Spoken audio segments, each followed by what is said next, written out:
Champions League last 16. What does each English team need to do in order to qualify for the quarter-finals? No English side won in the Champions League last 16 first legs, meaning Premier League participation in the last 8 is in doubt. Chelsea, Spurs and Man City have to overturn 3-goal deficits, while Liverpool have to come from behind. Arsenal and Newcastle are level in their ties. 6 matches, 4 losses, no wins. Every single English team has work to do to qualify for the Champions League quarter-finals. No wins from any of the first legs leaves Premier League participation in the latter stages of Europe's top competition hanging on the edge. Manchester City, Chelsea and Spurs all have to produce miracles to overturn their 3-goal deficits against top-quality opposition. Liverpool also have to complete a comeback at Anfield, while Arsenal and Newcastle cannot afford to lose their second legs.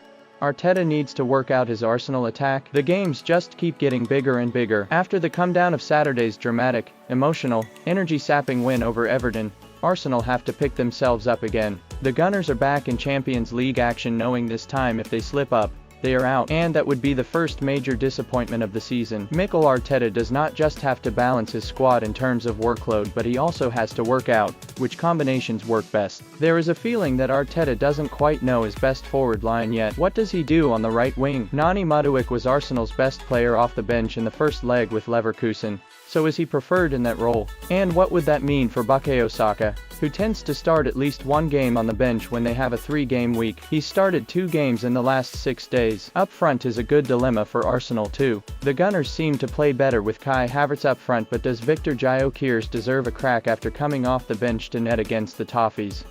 And with Sunday's Carabao Cup final lurking around the corner, Arsenal cannot afford extra time, nor any last-minute injuries due to fatigue. So, Arteta has to get his combinations right. And does he risk Max Baumann again? Palmer magic required if Chelsea are to do something special. Liam Rosenior hasn't given up hope. I've seen teams come back from 3 goals down in the Champions League at home many times, he said. In fact, it's only happened 4 times in 51 such fixtures. But Rosenior's confidence is rooted in the openings Chelsea created in Paris, where they carved out 4 big chances to PSG's 2. To repeat that attacking threat and capitalize on it, this time, Cole Palmer will be key. The England ace was on the fringes in Paris and, with just 1 goal in his past 5 games, is not at his best. But Chelsea need him to produce something special if they are to make Rosenior's response a reality. The consensus, of course, is far more pessimistic about Chelsea's prospects. Their season-long problems around chance conversion, giving up strong positions in games and discipline in the big moments limit this side. The ease with which Newcastle scythed through to score their winner at Stamford Bridge on Saturday was also a reminder that Chelsea's 3-goal gap in this tie could easily stretch before it is closed. The defending champions PSG,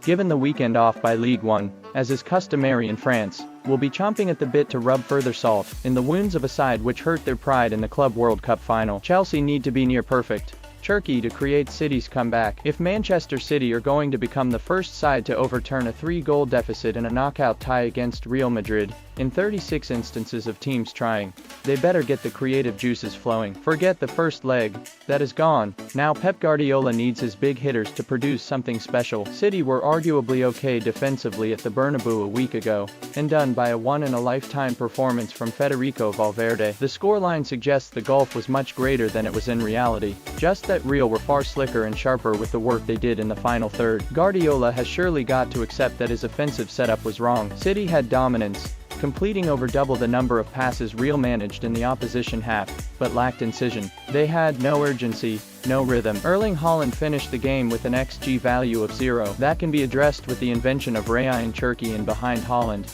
and Nico Orelli must surely step into midfield from full-back. That should also allow Antoine Semenyo the chance to get closer to the big Norwegian. He must get adequate service at the Etihad on Tuesday, else City's European exit is inevitable. Liverpool need complete display to overcome dangerous Gala. Liverpool firstly need to start fast in their crucial Champions League showdown with Galatasaray, pressing their opponents from the off and making life difficult by getting the home faithful roused under the Anfield lights. While an early goal will be the objective, patience on the night will also be crucial against dangerous opponents, who have both the European experience and quality of players to be able to defend deep and then try and catch the Reds on the counter-attack. If Liverpool do manage to get ahead, one thing Arne Slot's side must not do though is start to sleepwalk during the game, as Jamie Carragher has criticized the team for doing on numerous occasions this season, because an away goal will more than likely end their European dream for this season. The Reds will ultimately need to produce the complete display at both ends of the pitch, including conceding no more stoppage time goals, in order to overcome the Turkish champions on Wednesday night and make the last 8 of Europe's premier club competition.